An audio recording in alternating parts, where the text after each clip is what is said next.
Well, good morning again, everyone. Wanted to give you a couple of updates this morning.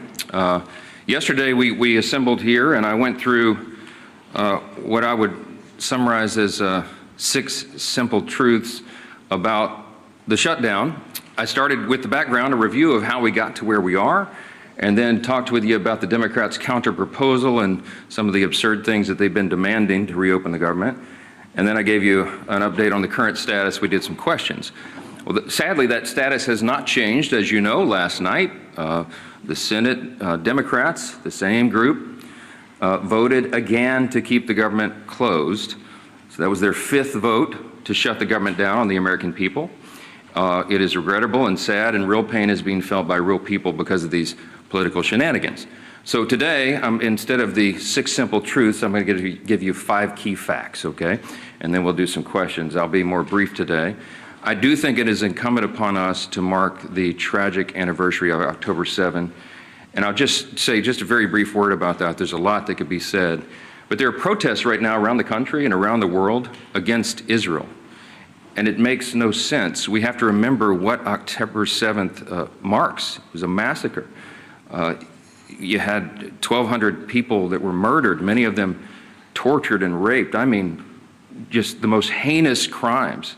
Bloodthirsty Hamas terrorists went into villages of Jewish people in Israel and murdered babies and put them in ovens. It's unspeakable, and I won't go into the gross detail of what happened, but it was just terribly, terribly tragic. And then, of course, they kidnapped 250 people. It was the darkest day for the Jewish people since the Holocaust. And these are objective facts, and right now there are people protesting against Israel for fighting a war to defend their people and their homeland. And I would just say this very brief. I was on a radio interview this morning at WABC in New York. One of my friends there is Sid Rosenberg, and he is the host of that program, and he is himself Jewish. And we were talking about this.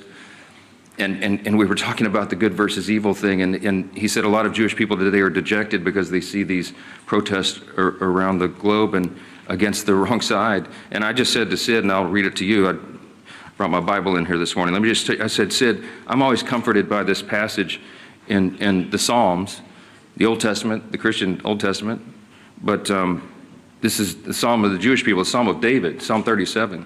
And it says, commit your way to the Lord, trust in him, and he will do this. I'll read it to you.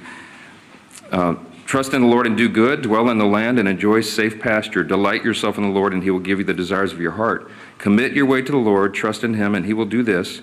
He will make your righteousness shine like the dawn, the justice of your cause like the noonday sun. It says, be still before the Lord and wait patiently for him. Do not fret when men succeed in their ways, when they carry out their wicked schemes. I told my friend Sid on the radio, and he was comforted by it, and I think others will be as well. We're all comforted by this.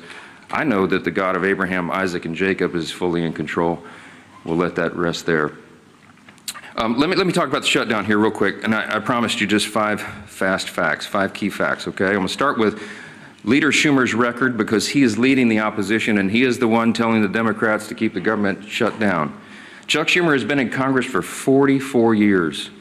He was first elected to the House in 1981. Just for reference, I was 9 years old. I was in the 3rd grade when Chuck Schumer came here to Congress. Throughout his entire career, he has been very, very consistent about the necessity of keeping the government open until just now. In fact, I want to read to you an excerpt from 7 months ago, his floor speech on March 13th, 2025. This is Senator Chuck Schumer in March of this year. Quote, on the Senate floor, while the CR bill is very bad, the potential for a shutdown has consequences for America that are much, much worse. I believe it is my job to make the best choice for the country to minimize the harms of the American people. Therefore, I will vote to keep the government open and not shut it down, unquote. Now, what was Chuck Schumer talking about? The exact same bill that is on the floor today. That's what he himself said. And he did vote to keep the government open. And then, during an interview with Jake Tapper on CNN following that vote, on March 14th of this year, he said, quote, I'm proud I did it. I know I did the right thing, unquote. That is Chuck Schumer himself. Today's the exact same scenario. It is the exact same vote. It is the exact same spending levels. And he has no reason whatsoever to do anything different, except for the politics. So that's fact number two. Fact number one was Schumer's record. Fact number two is his calculation today. It is purely about politics. He is recognizing the reality of the political winds changing in the state of New York. As I mentioned yesterday, they are likely to elect a Marxist to be the mayor of New York City, and Chuck Schumer is terrified by that. He's been in Congress a long, long time, and he is not the flavor of the day. He's not far enough left for the Marxist, and he knows he's going to get a challenge from his left flank. So he has to show a fight against President Trump, no matter how ridiculous it is, no matter how distracting it may be to the actual issues of the day. He's got to do that. Democrats have been in the political wilderness since last year's election. I got a couple of numbers for you here. Just over a week ago, Quinnipiac released the latest poll. The lowest favorability rating for the Democrat Party ever recorded. They're at about 30%. 30% favorability. Democrats have hit historic lows in poll after poll since the beginning of this year. Wall Street Journal poll, CNBC poll, the Pew survey, et cetera, et cetera. You've all seen it. Many of you reported on it, or have reported on it, and that is a fact that is inescapable. Third fast fact this morning, the Democrats' record on the CRs. You know about Chuck Schumer's record, but they've all done it. Democrats and Republicans have worked together to pass 13 CRs to keep the government open under the Biden administration in the previous four-year term.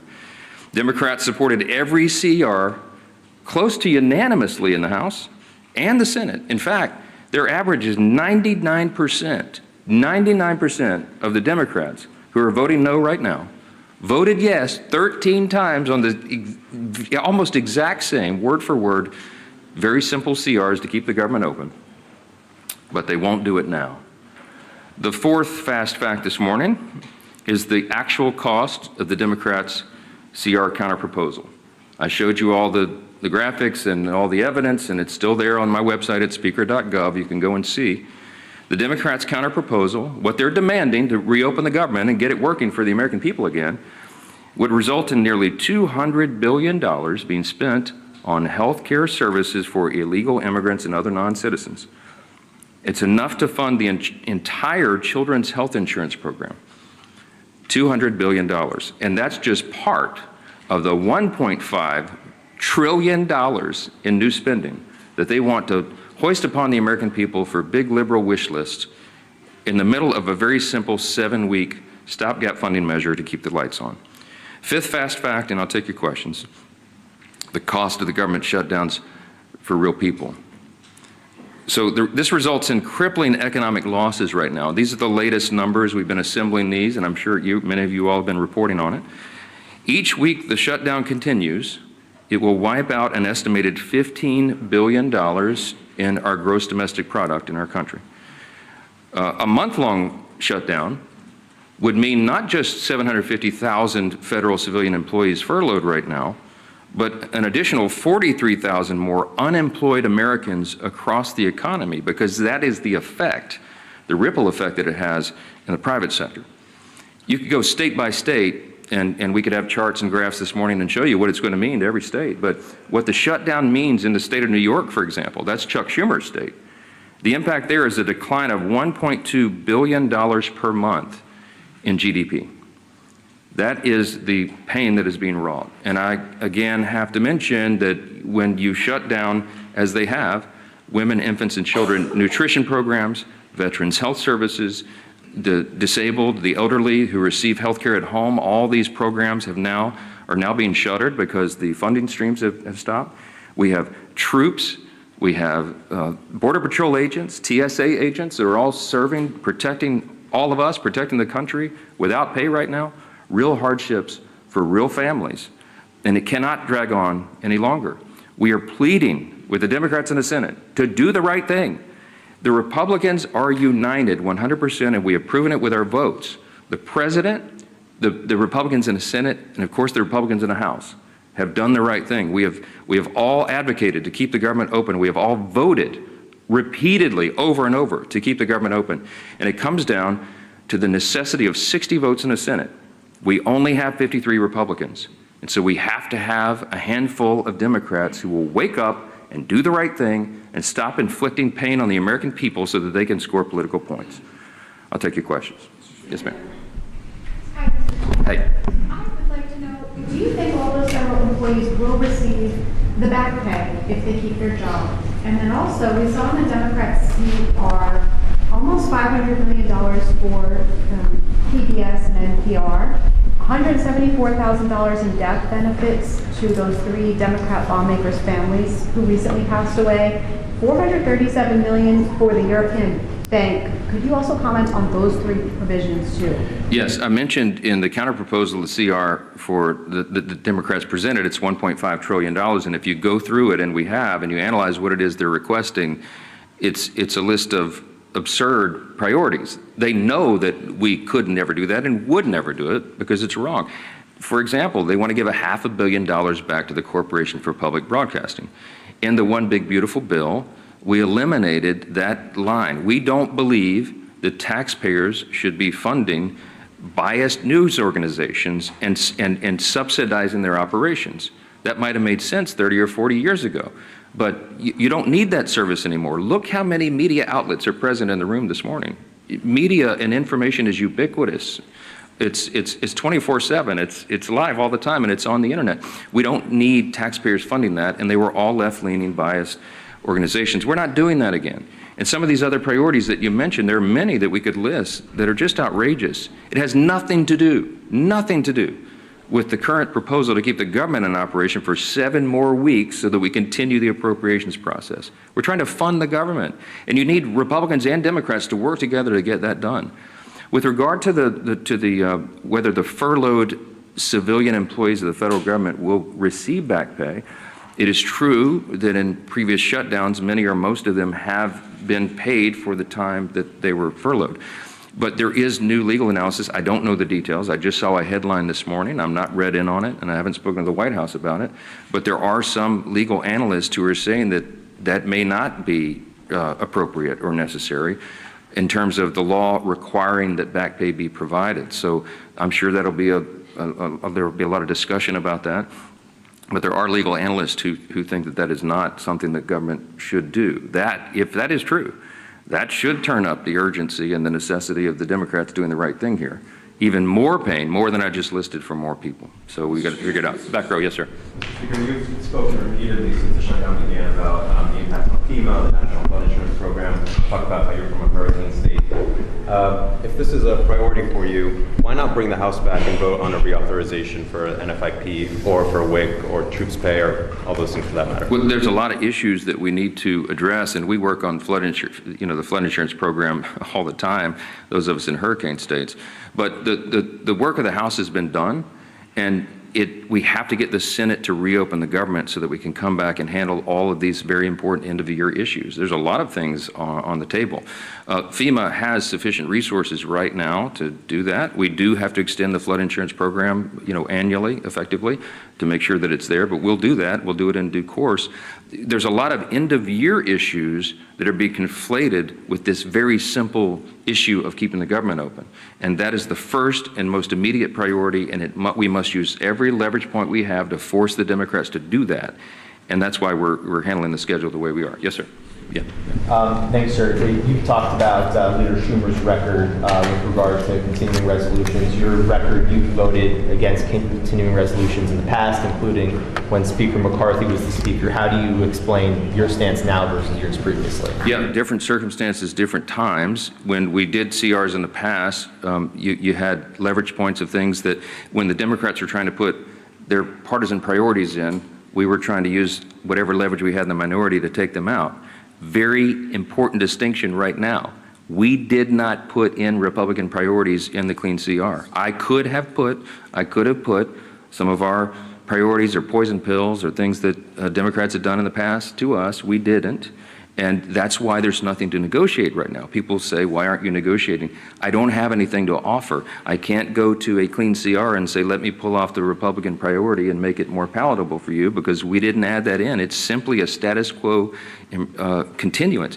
One of the things we objected to back then was these were Biden-level policies and spending. I still object to that. But what I'm trying to do is keep the government open so that we can readjust those things. And as I gave you the long background yesterday, the summary of how we got to where we are, the appropriations process is working again. And we're going to be able to reprioritize federal spending, but we have to allow the time for that to continue, and we need 7 more weeks. But every day that they keep the government open, it gives us less time to finish the job.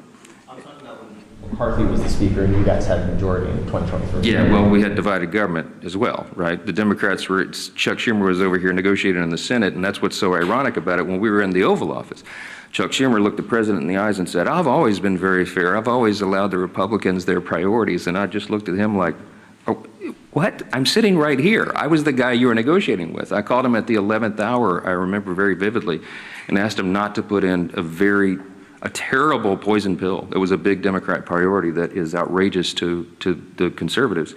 And he said, yeah, I'm sorry, Speaker, can't help you, and literally hung up on me, you know. So now he wants me to be a fair broker. I have been. I gave him much more grace than he ever deserved. Yes, sir. Jake, sorry. As a matter of principle on the back pay, I mean, understanding that there are people who have opinions about everything and analysis about everything, do you believe as a matter of principle that furloughed workers should receive back pay? Yeah, I hope that the furloughed workers receive back pay, of course. We have some extraordinary Americans who serve the federal government. They serve valiantly, and they work hard, and they serve in these various agencies doing really important work. I can tell you the president believes that as well. He and I have talked about this personally. He doesn't want people to go without pay, and that's why he pleaded with Chuck Schumer to do the right thing and vote to keep the government open. We don't want this to happen. The key point, the important point to remember here is this can stop right now. They'll get another opportunity to change course and open the government. And then we'll have all these policy debates, as we always do. This, again, is a deliberative body. We've got 535 individuals serving here between the Senate and the House. We've got to have the time to do all the deliberation, but you got to have the lights on to do it, and that's the whole point. Yes, sir. Some of your own members have expressed concern about the expiration of the agency tax credits. Marjorie Taylor Greene has been the latest one. There are concerns that when they expire, premiums for millions of Americans would skyrocket.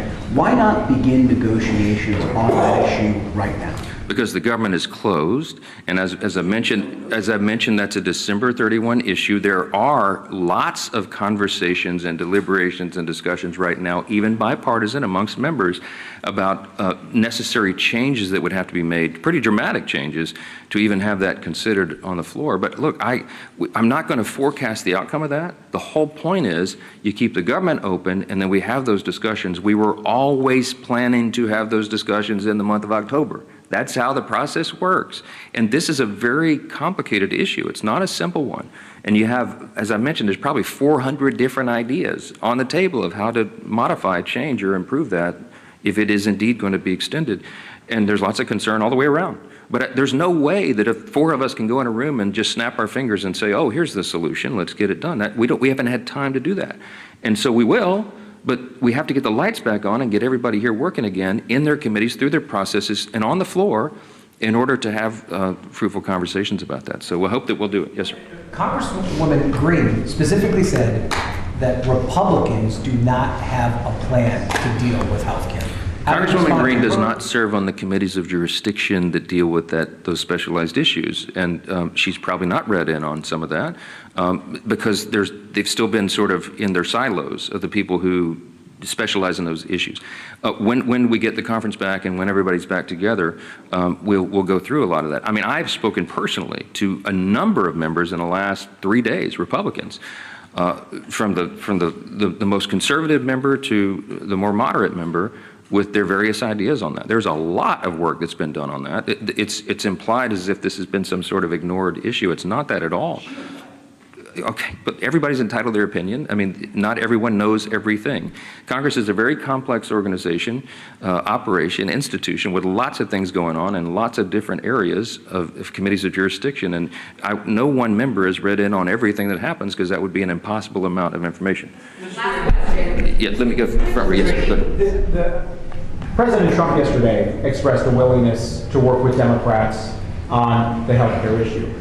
You say that's not going to happen so long as the government is shut down. Does that change your calculus that the president says that he wants to see some kind of a negotiation or discussion on this, even if the government is shut down? Yeah, I don't know if you saw his truth after that was reported, but he made very clear that yes, he's happy to sit down and talk with Democrats about health care or anything as soon as they reopen the government. And we are 100% consistent and united on that. I spoke to the president at length yesterday about that very thing. And yes, he wants to solve problems. The president is a deal maker. He likes to figure these things out and works towards solutions. And that's why he's a bold, strong leader that America needs right now. I'm excited to work with him on that. I have the exact same opinion and position. But again, none of this can happen until the Democrats stop inflicting pain on the American people and turn the lights back on in Congress and get everybody back to work. I certainly pray and hope that they will do that and they don't drag this on for political purposes. Thank you all so much. Mr. Speaker, when will you swear in Ms. Grijalva? Thank you very much.